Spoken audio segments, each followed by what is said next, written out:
अजय से सीधे अपडेट लेते हैं। अजय, क्या तस्वीर है इस वक्त, क्या हालात आप देख पा रहे हैं? बिल्कुल, देखिए शांतिपूर्ण तरीके से उत्तर प्रदेश में जो मुख्य नियम था कि मस्जिदों के बाहर ना पढ़ी जाए नमाज, उस मामले में एक व्यवस्था देखने को मिली। लेकिन कुछ जगहों पर ऐसी छुटपुट घटनाएं देखने को मिली है जिनके ऊपर अब चाहे वो मेरठ हो, सहारनपुर हो, पुलिस की तरफ से जो डेटा है वो कलेक्ट किया गया है, इन्फॉर्मेशन कलेक्ट की गई है, वीडियोग्राफी करी गई है और शाम तक इस पर कार्रवाई होने के आसार है। दूसरा जो महिला का मामला है जो एकाएक पता नहीं कहाँ से आती है और उस एडमिनिस्ट्रेटिव बिल्डिंग में वो दिखाई देती है, उसको लेकर भी अब जाँच की जा रही है। लोकल पुलिस की टीमें उसे खोज रही है। तो बेहद शांतिपूर्ण तरीके से जो नियम बताए गए थे उन नियमों का पालन करते हुए पूरी जो त्योहार की प्रक्रिया है वो देखने को मिली है। इसके अलावा शाम के लिए भी विशेष तौर पर पुलिस बंदोबस्त किए गए हैं, क्योंकि तस्वीरें हमेशा देखी गई हैं कि कैसे शाम को स्टैंडबाजी की तस्वीरें देखने को मिलती है, शाम को हुड़दंग देखने को मिलता है। उसके लिए भी पुलिस के खासी बंदोबस्त देखने को उत्तर प्रदेश भर में दिखाई देंगे। बिल्कुल अजय, आपने जिस तरीके से बताया कि काशी में क्या कुछ व्यवस्थाएं हैं और वहां पर हालात किस तरीके से बने हुए हैं, हमारे साथ वैभव भी जुड़े हुए हैं और इसके साथ साथ सत्य विजय भी जुड़े हुए हैं कि करके सबका रुख करेंगे। वैभव का एक बार फिर से रुख करना चाहेंगे। वैभव, क्या तस्वीर है, संभल के हालात किस तरीके से नजर आ रहे हैं? अगर बात उत्तर प्रदेश की करें, उत्तर प्रदेश में खासा यहाँ पर अलर्ट देखने को मिल रहा है पुलिस की तरफ से। हाँ देखिए, बिल्कुल संभल सबसे महत्वपूर्ण था और संभल में संवेदनशील जितने भी इलाके थे उन सभी इलाकों में कल देर रात पुलिस बल ने फ्लैग मार्च भी किया। संभल में स्थितियां न बिगड़े इसके लिए जो ईदगाह था वहां पर भी सुरक्षा बलों का कड़ा पहरा था। पैरामिलिट्री फोर्सेस के भी जवानों को जो है वो मैदान में उतारा गया था। और सबसे महत्वपूर्ण ये है क्योंकि ईदगाह जो है वो मुख्य शहर से तकरीबन 3 से 4 किलोमीटर की दूरी पर है।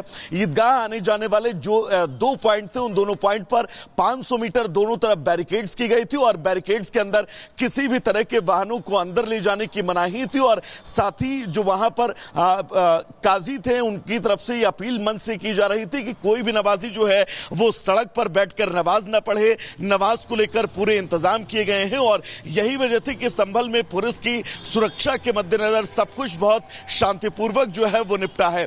संभल महत्वपूर्ण इस लिहाज से भी हो जाता है क्योंकि 24 नवंबर वो तारीख जब संभल के अंदर हिंसा हुई थी और इस हिंसा के बाद संभल में ये ईद का पहला मौका था। ठीक है, अजय ने जानकारी दी और संभल में क्या स्थिति है ये वैभव में बता रहे हैं। सत्य विजय भोपाल से इस वक्त हमारे साथ जुड़े हैं। लेकिन सत्य विजय, भोपाल से तस्वीरें हैरान करने वाली आई हैं क्योंकि फिलिस्तीन के समर्थन में बैनर पोस्टर लेकर सड़कों पर लोग उतरे और काली पट्टी बांधकर नमाज अता की गई। जी हाँ, बिल्कुल। देखिए, भोपाल चूंकि मध्य प्रदेश शांति का टापू कहा जाता है, यहाँ पर ऐसी तस्वीरें कम ही देखने को मिलती हैं, लेकिन आज जो कुछ देखने को मिला वो हैरान करने वाला है। एक तरफ जहाँ पर ईद की नमाज काफी शांतिपूर्ण तरीके से होती है तो वहां पर लोग मस्जिद के बाहर सड़कों पर भी बैठे देखे। दूसरी तरफ काली पट्टी तो उन्होंने बांधी थी और काली पट्टी बांधने के साथ साथ मुखर होकर वो बात भी कर रहे थे कि वक्फ बोर्ड का जो बिल है, वक्फ का जो बिल है उसका वो विरोध करने के लिए इस तरह से आया। तीसरी तस्वीर सबसे ज्यादा हैरान करने वाली थी और इसी पर सियासत तेज हो गई क्योंकि फिलिस्तीन का बैनर लेकर वहां पर कुछ युवा पहुंचे थे और वो वहां पर फिलिस्तीन का बैनर बाकायदा लहरा रहे थे। इसको लेकर अब सियासत भी तेज हो गई है। बीजेपी हमलावर है। बीजेपी साफ तौर पर यह करे कि ना ये खुदा की इबादत है ना ये राष्ट्रभक्ति है और इसीलिए अब कहीं ना कहीं अंदर खाने से ऐसी खबरें आ रही कि जिसने फिलिस्तीन का बैनर वहां पर लेकर गए उनके खिलाफ कार्रवाई भी होना चाहिए। हालांकि पुलिस अभी स्पष्ट तौर पर कुछ नहीं कर रही है, लेकिन इस बैनर की वजह से काफी बवाल हो गया क्योंकि ईदगाह की नमाज पहली नमाज थी, 7:30 बजे नमाज होनी थी। करीब 2 लाख से ज्यादा लोग वहां पर जुटे थे और इस दौरान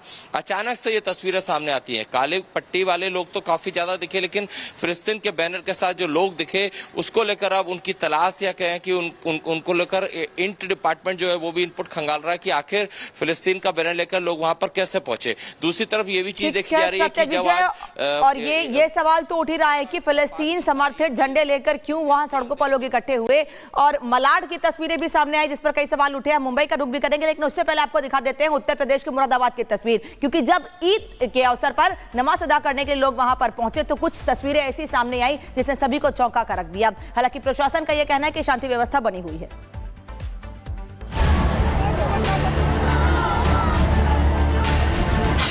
ईद पर मुरादाबाद में हंगामा, ईदगाह के बाहर तनाव। बीच सड़क नमाजियों ने जमकर की नारेबाजी। पुलिस के साथ नोकझोंक और हुई तीखी बहस। हंगामे की ये तस्वीर मुरादाबाद के ईदगाह मैदान के बाहर की है, जहां नमाजियों ने जमकर बवाल मचाया।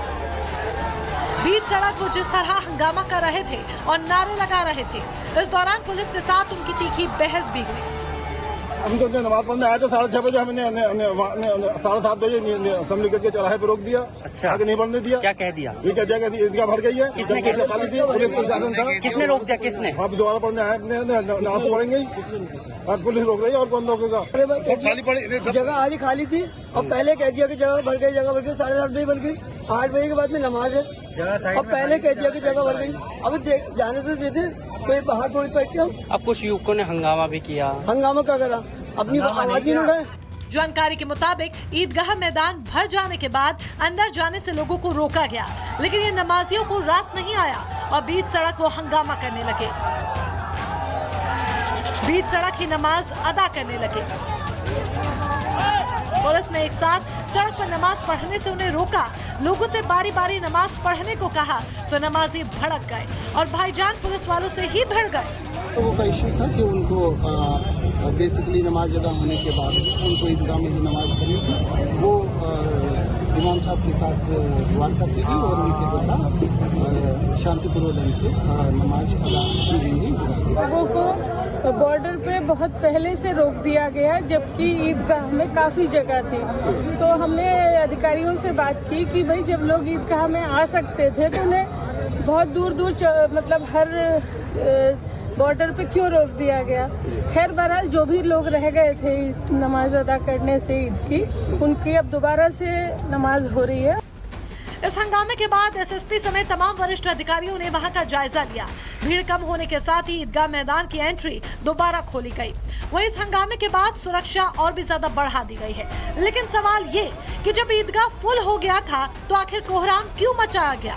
आखिर ईदगाह पहुंचने की एक कैसी जिद है? Bureau report, Republic Bharat. Ajay से सीधे अपडेट लेते हैं। अजय, क्या तस्वीर है इस वक्त, क्या हालात आप देख पा रहे हैं? बिल्कुल देखिए, शांतिपूर्ण तरीके से उत्तर प्रदेश में जो मुख्य नियम था कि मस्जिदों के बाहर ना पढ़ी जाए नमाज, उस मामले में एक व्यवस्था देखने को मिली। लेकिन कुछ जगहों पर ऐसी छुटपुट घटनाएं देखने को मिली है जिनके ऊपर अब चाहे वो मेरठ हो, सहारनपुर हो, पुलिस की तरफ से जो डेटा है वो कलेक्ट किया गया है, इन्फॉर्मेशन कलेक्ट की गई है, वीडियोग्राफी करी गई है और शाम तक इस पर कार्रवाई होने के आसार है। दूसरा जो महिला का मामला है जो एकाएक पता नहीं कहाँ से आती है और उस एडमिनिस्ट्रेटिव बिल्डिंग में वो दिखाई देती है, उसको लेकर भी अब जाँच की जा रही है। लोकल पुलिस की टीमें उसे खोज रही है। तो बेहद शांतिपूर्ण तरीके से जो नियम बताए गए थे उन नियमों का पालन करते हुए पूरी जो त्योहार की प्रक्रिया है वो देखने को मिली है। इसके अलावा शाम के लिए भी विशेष तौर पर पुलिस बंदोबस्त किए गए हैं, क्योंकि तस्वीरें हमेशा देखी गई हैं कि कैसे शाम को स्टैंडबाजी की तस्वीरें देखने को मिलती हैं, शाम को हुड़दंग देखने को मिलता है। उसके लिए भी पुलिस के खासी बंदोबस्त देखने को उत्तर प्रदेश भर में दिखाई देंगे। बिल्कुल अजय, आपने जिस तरीके से बताया कि काशी में क्या कुछ व्यवस्थाएं हैं और वहां पर हालात किस तरीके से बने हुए हैं, हमारे साथ वैभव भी जुड़े हुए हैं और इसके साथ साथ सत्य विजय भी जुड़े हुए हैं कि करके सबका रुख करेंगे। वैभव का एक बार फिर से रुख करना चाहेंगे। वैभव, क्या तस्वीर है, संभल के हालात किस तरीके से नजर आ रहे हैं? अगर बात उत्तर प्रदेश की करें, उत्तर प्रदेश में खासा यहाँ पर अलर्ट देखने को मिल रहा है पुलिस की तरफ से। हाँ देखिए, बिल्कुल संभल सबसे महत्वपूर्ण था और संभल में संवेदनशील जितने भी इलाके थे उन सभी इलाकों में कल देर रात पुलिस बल ने फ्लैग मार्च भी किया। संभल में स्थितियां न बिगड़े इसके लिए जो ईदगाह था वहां पर भी सुरक्षा बलों का कड़ा पहरा था। पैरामिलिट्री फोर्सेस के भी जवानों को जो है वो मैदान में उतारा गया था। और सबसे महत्वपूर्ण यह है क्योंकि ईदगाह जो है वो मुख्य शहर से तकरीबन 3 से 4 किलोमीटर की दूरी पर है। ईदगाह आने जाने वाले जो 2 पॉइंट थे उन दोनों पॉइंट पर 500 मीटर दोनों तरफ बैरिकेड्स की गई थी और बैरिकेड्स के अंदर किसी भी तरह के वाहनों को अंदर ले जाने की मनाही थी। और साथ ही जो वहां पर काजी थे उनकी तरफ से यह अपील मंच से की जा रही थी कि कोई भी नमाजी जो है वो सड़क पर बैठकर नमाज न पढ़े। नमाज को लेकर पूरे इंतजाम किए गए हैं और यही वजह थी कि संभल में पुलिस की सुरक्षा के मद्देनजर सब कुछ बहुत शांतिपूर्वक जो है वो निपटा है। संभल महत्वपूर्ण इस लिहाज से भी हो जाता है क्योंकि 24 नवंबर वो तारीख जब संभल के अंदर हिंसा हुई थी और इस हिंसा के बाद संभल में ये ईद का पहला मौका था। ठीक है, अजय ने जानकारी दी और संभल में क्या स्थिति है ये वैभव में बता रहे हैं। सत्यविजय भोपाल से इस वक्त हमारे साथ जुड़े हैं। लेकिन सत्यविजय, भोपाल से तस्वीरें हैरान करने वाली आई हैं क्योंकि फिलिस्तीन के समर्थन में बैनर पोस्टर लेकर सड़कों पर लोग उतरे और काली पट्टी बांधकर नमाज अदा की गई। जी हाँ, बिल्कुल देखिए, भोपाल चूंकि मध्य प्रदेश शांति का टापू कहा जाता है, यहाँ पर ऐसी तस्वीरें कम ही देखने को मिलती हैं, लेकिन आज जो कुछ देखने को मिला वो हैरान करने वाला है। एक तरफ जहाँ पर ईद की नमाज काफी शांतिपूर्ण तरीके से होती है, तो वहां पर लोग मस्जिद के बाहर सड़कों पर भी बैठे देखे। दूसरी तरफ काली पट्टी तो उन्होंने बांधी थी, और काली पट्टी बांधने के साथ साथ मुखर होकर वो बात भी कर रहे थे कि वक्फ बोर्ड का जो बिल है, वक्फ का जो बिल है, उसका वो विरोध करने के लिए इस तरह से आया। तीसरी तस्वीर सबसे ज्यादा हैरान करने वाली थी, और इसी पर सियासत तेज हो गई, क्योंकि फिलिस्तीन का बैनर लेकर वहां पर कुछ युवा पहुंचे थे, और वो वहां पर फिलिस्तीन का बैनर बाकायदा लहरा रहे थे। इसको लेकर अब सियासत भी तेज हो गई है। बीजेपी हमलावर है। बीजेपी साफ तौर पर यह करे कि ना ये खुदा की इबादत है, ना ये राष्ट्रभक्ति है, और इसीलिए अब कहीं ना कहीं अंदर खाने से ऐसी खबरें आ रही कि जिसने फिलिस्तीन का बैनर वहां पर लेकर गए उनके खिलाफ कार्रवाई भी होना चाहिए। हालांकि पुलिस अभी स्पष्ट तौर पर कुछ नहीं कर रही है, लेकिन इस बैनर की वजह से काफी बवाल हो गया, क्योंकि ईदगाह की नमाज, पहली नमाज थी, 7:30 बजे नमाज होनी थी। करीब 2 लाख से ज्यादा लोग वहां पर जुटे थे, और इस दौरान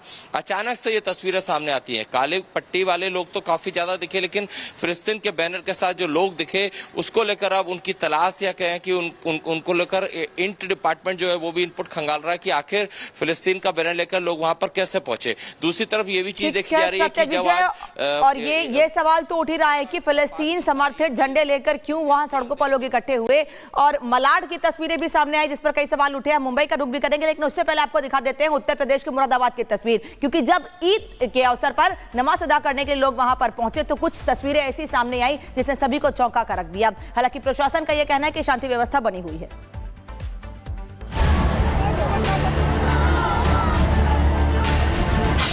ईद पर मुरादाबाद में हंगामा, ईदगाह के बाहर तनाव। बीच सड़क नमाजियों ने जमकर की नारेबाजी। पुलिस के साथ नोकझोंक और हुई तीखी बहस। हंगामे की ये तस्वीर मुरादाबाद के ईदगाह मैदान के बाहर की है, जहां नमाजियों ने जमकर बवाल मचाया। बीच सड़क वो जिस तरह हंगामा कर रहे थे और नारे लगा रहे थे, इस दौरान पुलिस के साथ उनकी तीखी बहस भी हुई। हम तो नमाज पढ़ने आए थे 6:30 बजे, हमने 7:30 बजे असेंबली करके चौराहे पर रोक दिया। अच्छा, आगे नहीं बढ़ने दिया। क्या कह दिया? ये कह दिया कि ईदगाह भर गई है। किसने खाली थी, पुलिस प्रशासन था। किसने रोक दिया? किसने? आप दोबारा पढ़ने आए, नमाज तो पढ़ेंगे ही। आज पुलिस रोक रही है, और कौन रोकेगा? खाली पड़ी जगह आज ही खाली थी, और पहले कह दिया कि जगह भर गई, 7:30 बजे बन गई। 8 बजे के बाद में नमाज है, और पहले कह दिया कि जगह भर गई। अब जाने से देते कोई बाहर थोड़ी बैठ के। अब कुछ युवकों ने हंगामा भी किया। हंगामा क्या करा? अपनी आवाज नहीं उठाए। जानकारी के मुताबिक ईदगाह मैदान भर जाने के बाद अंदर जाने से लोगों को रोका गया, लेकिन ये नमाजियों को रास नहीं आया और बीच सड़क वो हंगामा करने लगे।